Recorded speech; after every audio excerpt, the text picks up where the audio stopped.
Assalamualaikum warahmatullahi wabarakatuh. Hi everyone. Good afternoon everyone. Dan hari ini yang akan memberikan materi adalah Ibu Winnie dan juga Ibu Agustin ini dari Mercu Buana University. Beliau akan menjelaskan mengenai apa itu psychological first aid. Terima kasih Sayyidah Mira yang cantik pagi hari ini. Baik, mungkin langsung saja. Hello friend, how are you today? I'm fine. Alhamdulillah. Alhamdulillah. Ini kita akan berbicara lebih banyak tentang, kalau yang tadi Sayyidah Mira katakan adalah psychological first aid ya, atau PFA. Namun untuk di Indonesia biasanya lebih banyak dikenal dengan dukungan psikologis awal ya, yang khususnya untuk teman sebaya biasanya dikenalnya dengan dukungan psikologis awal ya untuk teman sebaya di sekolah selama pandemi COVID-19 ya. Hari ini saya bersama dengan Ibu Agusini yang tadi juga sudah diperkenalkan. Saya adalah nama saya adalah Winnie ya, Winnie Nila. Saya juga merupakan konselor sekolah di Syafana Islamic School, tepatnya di kindergarten ya. Kemudian merupakan dosen juga di Fakultas Psikologi Universitas Mercu Buana. Dan saat ini mempunyai Biro Psikologi Dewantara Psychology Consultant. Nah, kemudian ada Ibu Agustini, MPSI, psikolog ya. Beliau merupakan dosen Fakultas Psikologi di Universitas Mercu Buana juga, dan mempunyai biro psikologi bernama Benang Merah Nikita Psychology. Yang ada di benak kalian nih, seperti yang kita tahu dari kurang lebih 2 tahun atau hampir 3 tahun ya ke belakang, kita masih dihadapkan dengan situasi pandemi ya, COVID-19. Seperti yang kita tahu juga dari awal kita sudah dikejutkan dengan oke, tiba-tiba harus online. Akhirnya kita berkenalan dengan HBL, benar ya? Kemudian juga setelah itu situasi sempat membaik gitu ya, kemarin itu beberapa bulan kemarin, sampai akhirnya kita boleh lagi nih masuk ke sekolah, ketemu sama teman-teman, ketemu sama ustaz saidahnya gitu ya, dengan metode pembelajaran yang dinamakan hybrid learning. Ya, senang dong pasti ya. Udah lama terkurung gitu kan di rumah, terus akhirnya kita bisa kesempatan lagi gitu ya untuk ke sekolah, ketemu teman, belajar langsung, ngobrol sama teman di sekolah gitu ya, tentunya dengan prokes yang juga ketat. Nah, kemudian balik lagi nih kita. Ada lagi namanya varian Omikron ya, tinggi lagi khususnya di Februari ini yang pada akhirnya membuat kita harus HBL lagi gitu loh di rumah. Nah, hal ini pastinya membuat kita sebagai individu merasa nggak nyaman ya dengan perubahan yang terus-terusan terjadi selama ini. Oke. Nah, adapun beberapa masalah pada remaja di usia kalian ini ya, ada pun sebenarnya beberapa.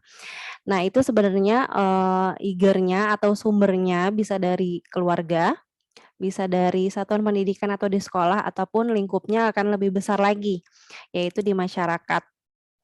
Apa aja sih? Yang pertama itu adalah emosional. Seperti apa aja? Contohnya, kalian misalkan merasakan cemas yang berlebihan. Nah, hal itu membuat kita sulit berkonsentrasi gitu ya, mudah marah, terus kok kayaknya selalu merasa lelah atau capek aja rasanya gitu loh ya Bu ya. Kemudian sulit tidur, apalagi gelisah gitu ya, padahal dalam situasi yang dapat dikatakan tidak mengancam gitu kan ya. Kemudian juga ada juga perilaku mengganggu. Nah, apa aja sih perilaku mengganggu ini? Ini contohnya seperti perilaku yang melanggar norma sosial gitu ya.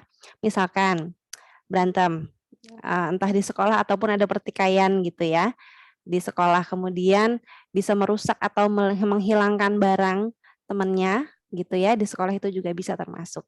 Kemudian hiperaktif atau tidak fokus ya. Di sini sebenarnya juga termasuk seperti gelisah jadinya tidak fokus ataupun kita melakukan gerakan-gerakan yang berlebihan seperti naik-naik meja atau apa gerakannya berlebihan lah intinya. Kita nggak bisa kontrol itu gitu ya di sekolah.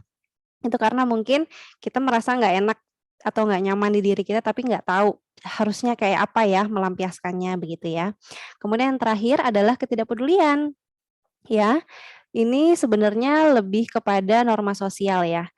Lebih kepada kita kesulitan berempati kepada orang lain atau nggak muncul tuh perilaku untuk menolong orang lain. Oke, next. Nah, apa sih yang kamu rasakan ketika menghadapi situasi sulit? Nah, situasi sulit di sini itu contohnya ya, terpaksa tinggal di rumah lagi selama pandemi gitu ya. Kemudian kalian bosen nih Bu di rumah terus, akhirnya kok jadinya online lagi, HBL lagi gitu ya, itu juga termasuk situasi sulit. Kemudian koneksinya terbatas lagi dengan teman-teman, di sekolah gitu ya. Kemudian juga stres akademik juga bisa, aduh kebanyakan project deh kayaknya Saidah gitu ya, atau kebanyakan PR-nya deh kayaknya gitu ya. Kemudian juga, kelelahan untuk HBL atau belajar online itu termasuk, pada situasi sulit. Nah, teman-teman, friends semuanya, reaksi tiap orang itu bisa aja berbeda-beda walaupun, keadaan yang dihadapi itu sama gitu ya. Nah, reaksi-reaksi tersebut juga dipengaruhi oleh kepribadian kamu, kemudian juga, pengalaman kamu sebelumnya dan juga, support ya yang kamu terima masing-masing, di rumah gitu atau di sekolah.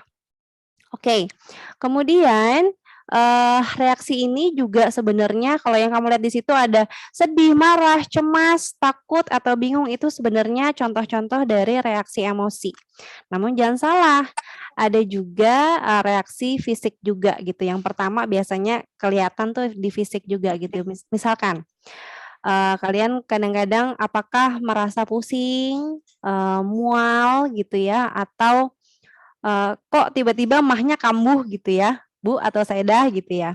Kemudian kadang-kadang, ada juga yang misalkan udah mulai stres gitu tapi gatal-gatal. Saya punya dulu temen sekolah gitu ya, kalau misalkan udah mulai mau ujian itu gatal-gatalnya di sini. Tapi kalau udah selesai ujiannya udah kelar nggak ada masalah gitu ya. Kemudian apakah ada gangguan makan, udah males makan ataupun susah tidur. Itu kalau fisik ya. Kemudian kalau emosi yang tadi ini di depan kalian ada sedih, marah, cemas, takut, atau bingung mau ngapa-ngapain begitu ya. Kemudian, tingkah lakunya biasanya yang terlihat yaitu tadi, kadang lebih cenderung menarik diri gitu ya, menangis, dalam sehari itu bisa berapa kali nangis padahal nggak tahu kenapa gitu kan. Atau, sensitif, atau kalau, anak sekarang bilangnya baper ya, kok dikit-dikit tersinggung sih, dikit-dikit marah gitu ya. Kemudian juga, nggak sabar atau mungkin, cenderung lebih mudah untuk terlibat suatu konflik gitu ya. Oke, terus gimana nih Bu gitu ya, bagaimana caranya kita dalam mengatasi masalah atau situasi sulit? Kalian coba lihat di situ. Itu, di situ ada anak, visualisasinya ada anak yang meniup balon. Makin lama makin lama makin besar begitu ya. Nah, kalau bisa kalian baca di bawahnya, jadi masalah atau situasi sulit yang kalian rasakan, itu ibarat udara yang ditiupkan ke balon, ya. Semakin lama ditiup, ya, terus-menerus akan membuat balon makin besar, makin besar, makin besar, dan akhirnya meledak, begitu ya.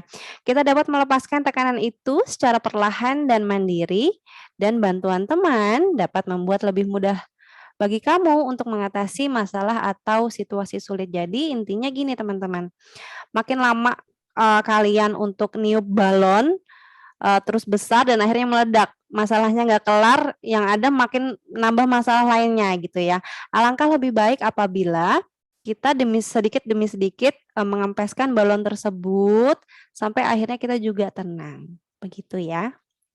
Oke, next. Nah, Kemudian gimana gitu ya?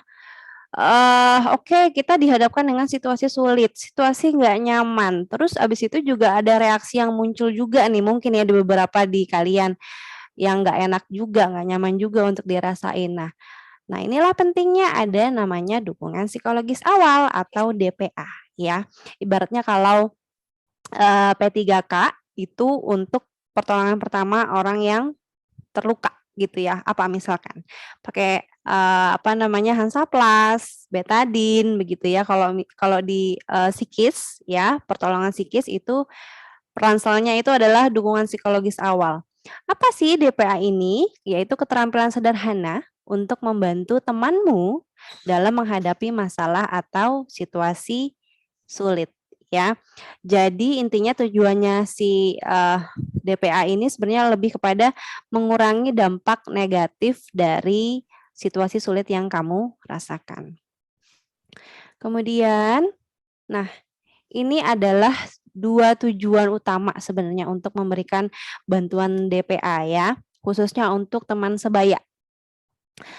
Oke, yang pertama adalah DPA bisa mencegah temanmu untuk melakukan hal-hal yang tidak diinginkan. Dan yang kedua, DPA bisa membantu mengurangi beban dan tekanan yang dialaminya. Jadi, yang perlu kalian pahami adalah DPA ini sebenarnya bukanlah teknik konseling ataupun terapi psikologi, tapi tujuannya lebih kepada membantu meringankan dampak negatif ya yang dirasakan apabila ada temanmu yang membutuhkan.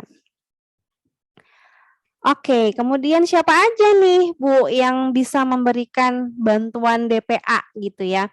Siapapun yang telah memperoleh sosialisasi atau lebih bagus pelatihan keterampilan dalam memberikan bantuan DPA. Ya, yang pertama kita lihat di sebelah kanan tuh ada piramida DPA. Ya. Yang pertama adalah kalau misalkan memang kamu lihat temanmu ada yang ada masalah, coba curhat dengan teman sebaya ya, atau peduli dulu nih sama temennya, atau peduli dulu juga nih yang punya masalah tuh sama diri dia sendiri, apakah memang dia membutuhkan bantuan begitu ya. Nah, apabila nanti ada apa namanya tingkatannya memang lebih rumit gitu ya, kalian bisa minta tolong ke pihak yang lebih berwenang lagi ya, seperti nggak usah jauh-jauh mungkin Sedah Mira selaku konselornya, guru BP atau guru BK-nya, ataupun guru kelasnya juga boleh, homeroom teacher-nya ya, ataupun keluarga, ataupun kepala sekolah. Nanti kalau misalkan memang kasusnya memang cukup berat, nanti untuk yang di bidang kuning tadi ini akan membantu juga untuk menghubungkan ke profesional lainnya. Apakah memang butuh dokter, apakah memang butuh psikiater atau psikolog klinis lainnya gitu ya. Oke, kemudian bagaimana sih caranya kita untuk memberikan bantuan DPA ya? Mungkin bisa dilanjutkan oleh Ibu Agustini. Silahkan Ibu Agustini. Terima kasih Bu Winnie, terima kasih semuanya ya teman-teman sekalian, terima kasih ya. Oke. Tadi Bu Winnie sudah menjelaskan dengan sangat baik gitu ya tentang DPA itu apa sih gitu ya. Jadi DPA itu adalah dukungan awal gitu loh ketika ada misalnya teman-teman kalian gitu ya yang memiliki masalah gitu. Masalahnya seperti apa saja sih Bu? Apapun masalahnya gitu ya. Kan banyak itu teman-teman biasanya itu takut gitu ya, misalnya ada masalah dengan sekolah misalnya, mungkin dia kok merasa dengan sistem yang tadi Bu Winnie jelaskan mulai online lagi sekolah gitu ya, kemudian nggak paham gitu ya, kemudian dia merasa si teman ini merasa sedih gitu ya, nggak paham, takut nilainya jelek, menjadi menimbulkan kecemasan. Nah kemudian ini perlu gitu ya teman-teman kalian gitu ya membantu gitu ya jika ada misalnya salah satu teman gitu ya yang memiliki masalah gitu ya. Seperti apa sih caranya seperti apa sih gitu ya. Oke. Pertama adalah look yaitu mengenali dan memberikan perhatian gitu ya. Nah, kenali temanmu yang memerlukan bantuan. Jadi penting sekali gitu ya teman-teman sekalian gitu ya mengenali mana sih teman ini yang sepertinya membutuhkan bantuan gitu. seperti apa sih kita tahu bahwa teman kita itu membutuhkan bantuan gitu ya. Misalnya teman ini mulai menjadi apa ya, berubah gitu loh misalnya gitu. Yang dulunya aktif gitu ya, akhirnya menjadi pendiam gitu ya. Kemudian yang dulunya suka berteman gitu ya, suka ngechat, ini menjadi enggak gitu ya. Pokoknya kalian sudah bisa lah memperhatikan bahwa teman-teman seperti apa sih yang membutuhkan bantuan. Kemudian setelah misalnya kalian semua menemukan gitu ya teman yang membutuhkan bantuan, kemudian tanyakan gitu ya kondisi temanmu dan menanyakan apa sih masalah yang dialaminya gitu ya. Dengan begini, tidak langsung menanyakan kamu punya masalah ya, nggak seperti itu gitu ya. Tadi sudah dijelaskan dengan sudah dijelaskan Bu Winnie, dan kemudian tadi sudah gitu ya saya jelaskan bahwa ya ada perubahan pada teman ini gitu ya. Jadi kemudian dekati teman ini gitu ya, teman yang membutuhkan bantuan ini kita dekatin, kemudian kita tanyakan pelan-pelan gitu ya, apa masalahnya gitu ya. Karena kan tidak semua teman-teman itu mudah mengungkapkan masalahnya gitu loh ya. Ada yang memang si siswa ini introvert misalnya, dia sulit sekali untuk mengungkapkan masalahnya. Jadi biasanya kalau memiliki masalah ini dipendam. Nah ini yang tidak bagus gitu ya, nanti akan berdampak seperti yang tadi dijelaskan oleh Bu Winnie seperti itu. Kemudian ketika menanyakan gitu, kemudian teman ini mau membuka atau menceritakan masalahnya, carilah tempat mungkin yang nyaman gitu loh ya, yang pasti itu yang tempatnya itu nyaman sekali gitu, tidak yang di tempat ramai gitu ya, udah kita ketemu lah yuk di mana gitu, atau di mall, atau enggak seperti itu gitu ya. Tempatnya itu yang nyaman supaya si teman ini bisa mengungkapkan masalahnya dengan baik, dan kemudian kalian semua juga mampu gitu ya memahami apa yang dimasalahkan oleh teman tersebut.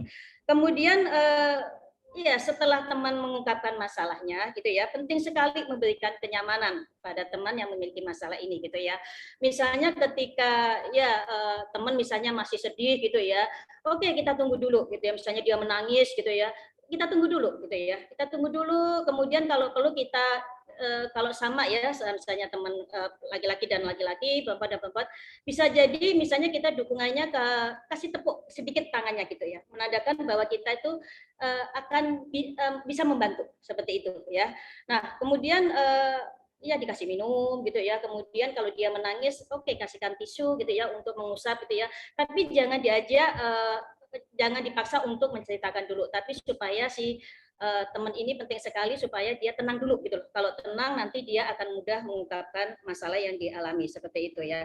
Nah kemudian penting sekali gitu ya, biasanya yang teman-teman ini akan memilih gitu loh ya. Jadi misalnya ketika misalnya saya gitu ya, misalnya saya dekat dengan Bu Winnie misalnya, saya akan memilih biasanya teman yang dianggap bahwa satu dekat, kedua dia memiliki kepercayaan yang tinggi gitu loh, bahwa apa yang dialami ini tidak menimbulkan menjadi apa ya, menjadi misalnya nanti kemana-mana, misalnya seperti itu gitu. Jadi biasanya teman-teman ini biasanya mencari dukungan itu pada teman-teman yang biasanya lebih dekat gitu, yang dekat-dekat gitu ya. Terpercaya gitu ya Bu ya. Iya, kepercayaan itu penting sekali Bu Winnie, karena biasanya tidak semua teman-teman itu langsung cerita ke teman yang memang dianggapnya tidak dekat seperti itu ya Bu Winnie. Oke Bu Winnie bisa next.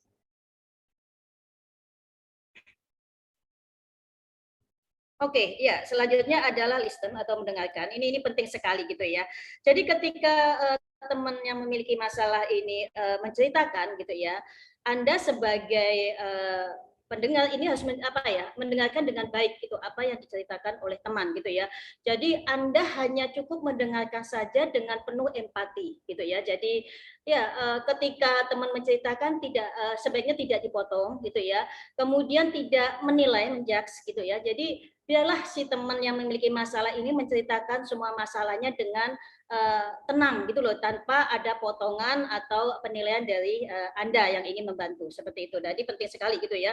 Penting sekali ini adalah sikap empati itu dimunculkan ketika teman menceritakan masalahnya. Kemudian untuk supaya persepsi antara teman yang memiliki masalah dan teman-teman sekalian yang membantu gitu ya, antara yang memiliki masalah dan yang membantu ini biasanya kita akan mengulang gitu ya, misalnya yang tadi kamu maksud itu begini ya gitu ya, takutnya nih salah persepsi gitu loh, maksudnya yang memiliki masalah menceritakan seperti ini tapi Anda yang membantu nangkepnya beda gitu loh. Jadi Anda ulang dengan tanpa mengubah inti dari kalimat itu dengan bahasa yang mudah. Oh, tadi yang kamu maksud itu begini ya, begini ya. Nah, seperti itu ya.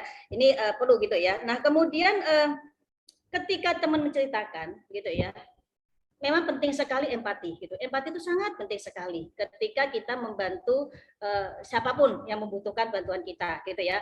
Jadi ketika teman-teman sekalian ingin membantu teman yang memiliki masalah, empati ini sangat penting sekali. Ketika kalian sudah menggunakan empati yang sangat baik gitu ya, yang pasti Anda juga menanggapi masalah yang diceritakan oleh si teman ini pasti dengan positif gitu ya. Jadi tidak menilai seperti loh harusnya kamu begini loh ini enggak seperti itu ya. Biarlah teman ini cerita, semuanya kalian menanggapinya dengan positif gitu ya. Dan kemudian yang tadi gitu ya, tanpa menilai atau menyinggung teman yang menceritakan masalahnya. Jadi ini penting sekali mendengarkan gitu, penting sekali gitu ya. Karena memang gini, ketika kita memiliki masalah gitu ya, ya kita memiliki masalah berarti ada masalah gitu loh. Jadi kita tidak bisa menyalahkan masalah itu pada si teman yang menceritakan masalah. Jadi tugas kalian teman-teman adalah cukup mendengarkan saja dengan empati yang baik dan secara positif seperti itu ya. Oke, next Bu. Ya, kemudian link atau menghubungkan. Jadi gini, dalam ini ya dukungan dalam memberikan TPA pada teman yang memiliki masalah gitu ya. Memang teman-teman ini adalah ketika kita memiliki masalah gitu ya, memang kita sebagai teman itu untuk mengurangi gitu ya, membantu mengurangi beban masalah yang dialami oleh teman, itu memang dengan mendengarkan saja atau yang memiliki masalah ini dengan menceritakan masalahnya itu sudah mengurangi beban, sebenarnya seperti itu. Gitu loh ya. Jadi dengan Anda mendengarkan teman yang menceritakan masalahnya, kemudian dengan yang memiliki masalah ini dengan menceritakan yang dialaminya, masalah yang dialaminya, ini sudah mengurangi beban yang dialaminya, seperti itu. Gitu ya. Nah, kemudian kan kalian begini, kalian ini kan teman gitu ya. Ibu boleh nggak saya memberikan solusi pada teman saya memiliki masalah gitu ya.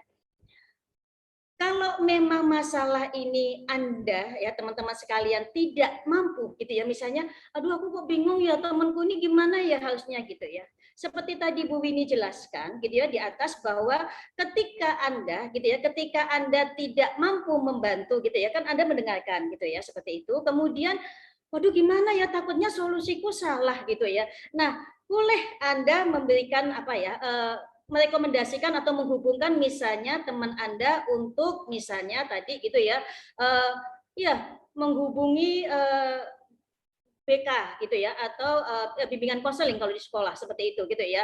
Tujuannya adalah apa? Tujuannya supaya si teman yang memiliki masalah ini bisa dibantu gitu loh. Nah, biasanya ini tugas memang kalau di sekolah-sekolah itu adalah BK gitu ya, tugas BK gitu ya. Kemudian biasanya kalau sudah BK membutuhkan juga lebih gitu ya, biasanya di dalam sekolah itu juga ada psikolog gitu ya, psikolog sekolah gitu ya seperti setiap sekolah biasanya ada ya psikolog-psikolog itu yang nanti akan membantu memecahkan masalah yang dialami oleh si siswa yang memiliki masalah seperti itu ya. Kemudian ya untuk Anda ini dalam DPA ini gitu ya. Memang poin yang pertama adalah Anda cukup gitu ya, cukup Anda memiliki empati pada teman Anda yang memiliki masalah. Kemudian Anda dengan caranya bagaimana Bu? Ya dengan tadi mendengarkan cerita dari teman Anda yang memiliki masalah gitu ya. Jadi ketika teman-teman ini menceritakan misalnya masalah pada Anda gitu ya, cukup Anda mendengarkan tanpa Anda menilai atau menyinggung perasaan teman yang memiliki masalah ini gitu ya. Ini penting sekali gitu. Jadi Anda cukup mendengarkan dengan baik, kemudian ketika masalah ini tidak bisa ditanganin gitu ya, misalnya memang masalah ini dibutuhkan penanganan yang lebih lanjut gitu ya, karena mungkin sudah berdampak pada psikologis yang tadi Bu Winnie jelaskan, maka bisa Anda menghubungkan gitu ya, menghubungkan pada misalnya ya BK gitu ya, bimbingan konseling atau psikolog di sekolah. Kemudian biasanya akan ditanganin gitu ya ketika masalah ini mungkin sudah berdampak psikologis gitu ya, kemudian berdampak psikologis ini akhirnya berdampak kemana-mana gitu ya, dengan pelajarannya, kemudian dengan hubungan dengan teman-temannya, kemudian bisa juga berhubungan dengan keluarganya karena musim yang pandemi ini gitu ya. Nah ini biasanya psikolog di sekolah yang akan memberikan bantuan atau penanganan pada si siswa yang memiliki masalah ini, seperti itu ya. Nah, ini adalah tadi gitu ya penjelasan dari Bu Winnie dan saya gitu ya mengenai pentingnya gitu ya, pentingnya dukungan psikologis awal gitu ya untuk teman sebaya di sekolah di masa pandemi COVID-19 ini. Seperti itu ya. Oke, nanti kita lakukan tanya jawab ya. Terima kasih banyak Bu Winnie gitu ya. Saya kembalikan lagi ya. Terima kasih teman-teman. Seperti itu. Silakan nanti kita tanya jawab. Silakan. DPA ini apa? Silakan tanya. Coba saya cek dulu di kolom chat. Mentertawakan teman yang sedih atau punya masalah tapi masih support. Mungkin yang pertama kali harus dipahami apakah memang teman ini memang membutuhkan kita untuk ngejokes dulu gitu ya, atau misalkan tertawa dulu ya sebelum akhirnya nanti kita tune in dengan masalahnya dia. Karena memang terkadang terkadang kita ketika punya masalah itu kita butuh dihibur dulu, bener nggak? Sebelum akhirnya orang tersebut diharapkan untuk bisa dengerin dia gitu ya.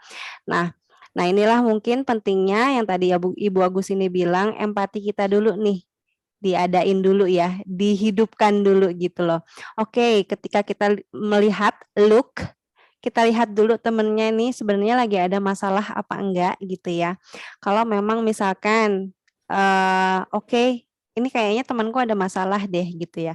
Nggak apa-apa kalau memang kita ketawa itu menghibur dia gitu ya, tapi kita juga harus tahu timingnya, kapan kita harus stop untuk tertawa atau ngajak bercanda gitu ya, ketika memang temannya itu sudah dalam fase atau tahap pengen didengerin gitu, pengen cerita gitu ya ke kamu. Oke, saya tambahkan dikit ya Bu Winnie. Boleh, silakan. Ya, betul. Jadi begini ya, tadi Bu Winnie mengatakan memang betul gitu ya. Jadi kita juga ketika mau membantu teman gitu ya, ketika teman memiliki masalah, kita juga harus lihat temannya dulu ini tipikal apa nih gitu loh. Kadang kan maksud kita itu bercanda supaya menghangatkan suasana. Bagaimana jika ternyata teman kita adalah pihak yang salah saat dia menceritakan masalahnya dan dia tidak sadar? Bagaimana cara menanggapi ceritanya dengan positif? Apakah yang maksudnya ini yang masalahnya dia ini adalah masalah yang salah atau bagaimana maksudnya? Jadi mungkin yang dicurhatin itu dia ngerasa kamu yang salah.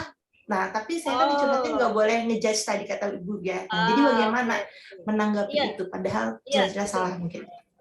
Betul ya. Misalnya ada siswa gitu yang menyalahkan ibunya misalnya atau bapaknya gitu. Padahal yang salah dia sebenarnya begitu. Nah, tugas teman-teman gitu ya. Tugas teman-teman gitu ya. Biarlah tadi saya katakan kan, kita penting sekali membangun empati gitu ya. Jadi ketika teman menceritakan apapun masalahnya, walaupun itu masalahnya yang salah si teman itu, biarlah dia cerita. Ketika teman tadi menceritakan, penting sekali kalian mendengarkan dengan baik apapun yang dia ceritakan, walaupun itu salah gitu ya. Kalian dengarkan, kemudian kalian ulangi lagi. Oh, tadi yang kamu maksud ini ya, begini ya, betul nggak sih gitu. Nah, seperti itu. Jadi tetap gitu ya, tetap bahwa kita tetap empati, tetap mendengarkan dengan baik tanpa tidak boleh menilai apapun gitu ya. Nah, ketika dia salah kemudian kita coba gitu ya, kalau menurut kamu tadi apa yang kamu lakukan ini betul nggak sih gitu, kita tanyakan gitu. Kalau dia enggak, aku betul, mungkin memang sepertinya salah gitu ya. Nah, ini tugas teman-teman ketika tidak bisa gitu ya, misalnya Bu, saya sudah membantu gitu ya mendengarkan teman cerita, tapi tetap ngeyel aja Bu, gitu ya, dalam kutip ngeyel. Nah, ini loh tugas teman-teman kalian untuk gitu ya menindaklanjutin atau menghubungkan pada misalnya BK gitu ya, ibu atau bapak ibu yang ada di bimbingan konseling. Bu ini ada yang tambahkan? Ya, mungkin setuju sih apa yang tadi disampaikan oleh Ibu Agustin.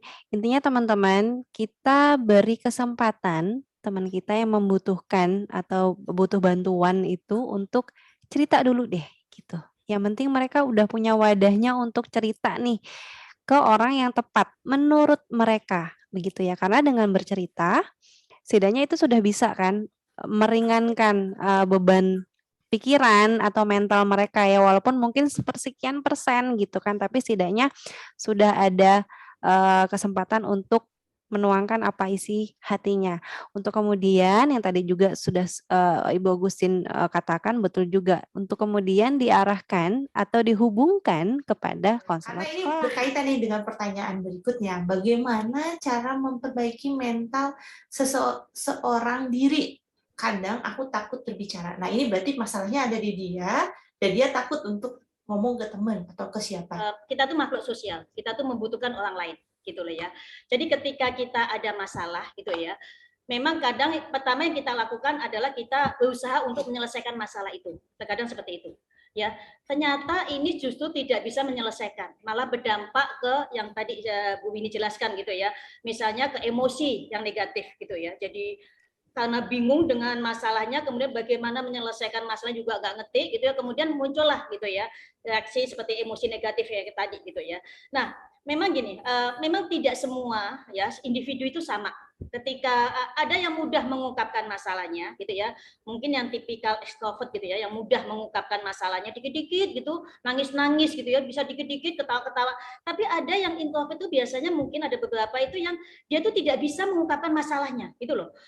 Mau seneng mau enggak ya dia diem aja gitu loh, dipendem aja gitu ya, mau seneng mau bahagia mau enggak tuh diem aja gitu. Nah, memang begini, ketika Anda mengetahui gitu ya, ada temennya seperti ini gitu ya, tipe temen yang seperti ini gitu ya, kemudian cukup Anda gitu ya menanyakan, coba Anda menanyakan gitu, apa yang Anda rasakan gitu ketika misalnya terlihat gitu ya, misalnya atau ada nggak sih kita menanyakan gitu. Kadang kalau pada individu tertentu gitu ya, misalnya seperti introvert tuh kadang yang memang ya dia ada masalah atau enggak tuh dia lempeng aja gitu. Lempeng itu apa sih? Ya pokoknya tuh Flat flat aja aja gitu wajahnya. ya. Iya, flat aja wajahnya gitu loh.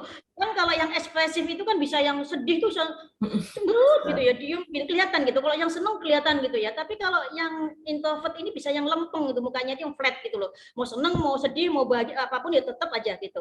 Nah, ketika gini, ketika biasanya ini ada perubahan di perilaku yang terlihat ketika emosinya tidak terlihat, di perilakunya yang terlihat gitu. Dia mulai sebenarnya tidak apa ya, mulai menjauh dari teman-temannya gitu ya. Misalnya diajak apa gitu nggak mau gitu ya, kemudian apa nggak aktif di chat atau di mana gitu. Nah, ini coba gitu ya Anda deketin ketika ada temannya seperti ini, Anda deketin gitu ya. Misalnya ada masalah nggak? Kamu ada masalah nggak sih gitu ya? Kamu dengan kondisi kayak begini ada nggak sih masalah gitu? Misalnya seperti itu. Terus kemudian ketika dia tidak mau, enggak kok nggak ada masalah gitu ya. Oke gitu ya. Tapi kenapa kok kamu mulai berubah? Misalnya kalau diajak ketemuan nggak mau, misalnya kok kamu kok nggak pernah balas chat gitu, misalnya seperti itu gitu. Oh enggak sih ya, cuma ada masalah dikit sih gitu ya. Oke, bisa nggak aku dengerin cerita kamu gitu ya. Kemudian enggak kok, nggak usah, nggak apa-apa kok aku gitu ya. Oke, kamu mau nggak misalnya konsultasi ke BK? Mungkin kan kalau ke BK kan mungkin kan kamu merasa nyaman, rahasia kamu akan Terjamin. rahasianya dijaga. Nah seperti itu gitu loh ya. Jadi ketika teman ini misalnya dia punya masalah tapi tidak mau dibantu oleh teman-teman yang lainnya atau sahabat-sahabatnya, oke, langsung aja kasihkan kepada pihak yang profesional. Misalnya ya tadi gitu ya seperti BK gitu ya. Kemudian mungkin dengan itu dia akan mau mengungkapkan Sedikit masalah itu untuk yang membantu ya, dalam posisinya membantu. Mungkin untuk individunya sendiri yang sebenarnya juga sebenarnya dia butuh bantuan tapi termasuk yang introvert gitu ya. Coba deh ingat lagi tadi visual namanya yang ada di PowerPoint di mana anak meniup balon ya, lama-lama besar akhirnya meledak. Tapi itu tidak merubah apapun begitu ya. Mungkin ini bisa jadi pertimbangan lagi buat halo teman-teman di luar sana yang mungkin butuh bantuan tapi bingung harus mulainya dari mana begitu ya. Mungkin ini bisa jadi pertimbangan kamu untuk mulai sadar apabila memang kita butuh bantuan tapi kita bingung mau apa dulu yang harus dilakukan, itu dulu deh diingat gitu ya. Apakah yang pertama kamu memilih untuk merahasiakan atau tidak menceritakan apapun, tapi kamu sebenarnya bermasalah begitu ya, atau akan lebih baik apabila aku coba untuk cerita. Ke siapa? Terserah. Mana dulu yang bikin kamu nyaman? Apakah teman? Apakah langsung ke saya dan Mira? Apakah ke mamah dulu mungkin ya? Atau ibu, umi di rumah? Ataupun ke homeroom teachernya mungkin juga yang mungkin dipercaya begitu ya.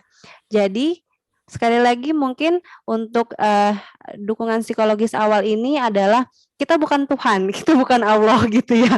Yang kita akan tahu apa isi hati kamu, apa pikiran kamu. Kalau memang orang itu tidak meminta tolong, tidak kasih sinyal, kita nggak akan tahu gitu loh. Dan mungkin juga kita nggak akan bisa membantu apabila orang itu tidak ingin dibantu. Begitu ya teman-teman ya. Jadi mudah-mudahan ada insight baru gitu ya untuk teman-teman yang masih takut gitu ya untuk membuka diri gitu. Karena sebenarnya tujuan kita bareng-bareng di sini yaitu untuk tujuannya untuk membantu kalian ya, untuk bisa lebih fleksibel gitu ya untuk bisa membantu diri kalian sendiri. Mungkin itu Saidah. Kirim gambar, nanti Saidah cuma komen tentang gambarnya juga is okay gitu. Daripada kamu diem tadi dan mengenang itu sendiri. Oke, baik Saidah. Ibu ada pertanyaan lagi. Ini ada banyak ternyata pertanyaannya seru sekali. Mungkin ada diselipkan juga kali Saidah ya pertanyaan yang mungkin sebelumnya sudah bertanya duluan juga di G-Form mungkin. Oh iya betul. Baik, dari G-Form juga ada yang kemarin sudah bertanya, saya bacakan. Dukungan psikologi awal hanya berlaku di masa pandemi saja. Oke, mungkin bisa coba saya jawab duluan ya, Bu Agus ini ya. Oke, tidak hanya di masa pandemi, teman-teman. Karena DPA itu kembali lagi untuk diingatkan ya, bukan hanya konseling, bukan konseling dan juga bukan terapi psikologi ya, itu kudu diingat, harus diingat. Tapi karena DPA itu tujuannya untuk membantu mengurangi dampak negatif dari situasi sulit yang dialami seseorang, jadi bisa sebenarnya untuk dilakukan ketika tidak pandemi juga gitu ya. Jadi bisa kapan aja. Intinya kita untuk nolong orang itu bisa kapan aja. Nah, ini ada masih terkait nih Bu. Ya. Karena pandemi sekarang, nah apakah bisa mendukung teman kita tanpa ketemu atau berkontak fisik nih? Gimana? Oke, mungkin banyak cara ya untuk kita bisa tetap terhubung, terkonek walaupun tidak secara fisik. Misalkan bisa by chat, video call, kemudian juga phone call gitu ya. Intinya teman kita ini mendapatkan akses untuk bisa tetap terkoneksi dengan orang lain. Orang lainnya tuh terserah mereka gitu ya. Apakah mungkin orang yang terpercaya siapa dulu gitu untuk bisa dihubungi atau dikontak oleh mereka. Jadi intinya kita sediakan ruang buat mereka walaupun tidak harus kontak fisik ya, apalagi pada saat ini udah HBL lagi, jadi bisa memanfaatkan semua media atau aplikasi yang ada. Habis mungkin Bu Agustin, sebenarnya anak-anak mungkin senang sekali nih bertanya tentang psikologi, memang mereka selalu tertarik kalau misalnya lagi sesi konseling, ini seru sekali gitu untuk hal ini. Oke, anak-anak semua kita ucapkan terima kasih kepada Ibu Winnie. Bu Agustin, apa ada tambahan? Oke. Iya, tambahan sedikit dari saya ya, bahwa sebenarnya begini, bahwa ketika Anda memiliki masalah ya, teman-teman kalian memiliki masalah gitu ya, oke, ceritakanlah masalah itu gitu ya, supaya beban masalah yang Anda rasakan ini bisa berkurang gitu loh, seperti itu. Apakah bisa 100% selesai Bu atau ditangani dengan baik Bu? Bisa jadi seperti itu, bisa jadi 100% selesai gitu loh ya. Jadi tujuannya adalah supaya Anda itu merasa tidak beban itu tidak menjadi berdampak ke yang lainnya gitu ya, menjadi Anda menjadi kayak sedih gitu ya, bahkan ada yang depresi gitu ya, karena bingung nih mau cerita ke siapa nih masalahku nih gitu ya. Nah, ini penting sekali buat kalian gitu ya, ketika Anda memiliki masalah, kalau masalah itu ya bisalah di awal gitu ya, tadi gitu ya, teman gitu ya, teman dekat gitu ya, Anda menceritakan ke teman dekat, tapi ketika teman ini misalnya ya kan hanya menceritakan gitu ya, kalau butuh penanganannya atau butuh solusi yang tepat bagaimana Bu, datanglah ke BK gitu ya, mungkin ke Saida juga gitu, nah seperti itu ya, supaya masalah yang Anda alami bisa terselesaikan atau dibantu dengan sangat baik seperti itu ya. Cukup dari saya, sekian. Ya, baik. Terima kasih. Bu Winnie. Ya, mungkin dari saya, thank you friends semuanya udah berkenan untuk hadir ya, memenuhi undangan kami di webinar di siang hari ini yang ternyata luar biasa animonya ya, yang bertanya banyak sekali, alhamdulillah begitu ya. Kemudian apa ya, ketika sekarang kita masih ada di pandemi saat ini dan akhirnya HBL lagi, online lagi gitu ya. Marilah kita sama-sama menjadi agen DPA gitu ya bersama, karena balik lagi ya tadi seperti yang tadi sudah dikatakan, kita semua adalah makhluk sosial, apa salahnya kita saling membantu satu sama lain begitu ya. Baik, mungkin itu saja dari saya. Terima kasih juga untuk Sayyidah Mira dan juga para jajaran lower secondary yang sudah mengizinkan. Ya, sudah hadir ke Syafana untuk berbagi, luar biasa sekali materinya ya, anak-anak semua. Nah, oke, untuk sesi hari ini telah selesai. Nah, besok untuk kelas 7 dan kelas 8 akan ada AMT lagi, Achievement Motivation Training. Nah, kalau besok oleh Saida, langsung nanti yang akan bicaranya kita akan diskusi tentang mindfulness. Nah, untuk kelas 9 di hari Rabunya. Oke? Thank you mungkin semuanya.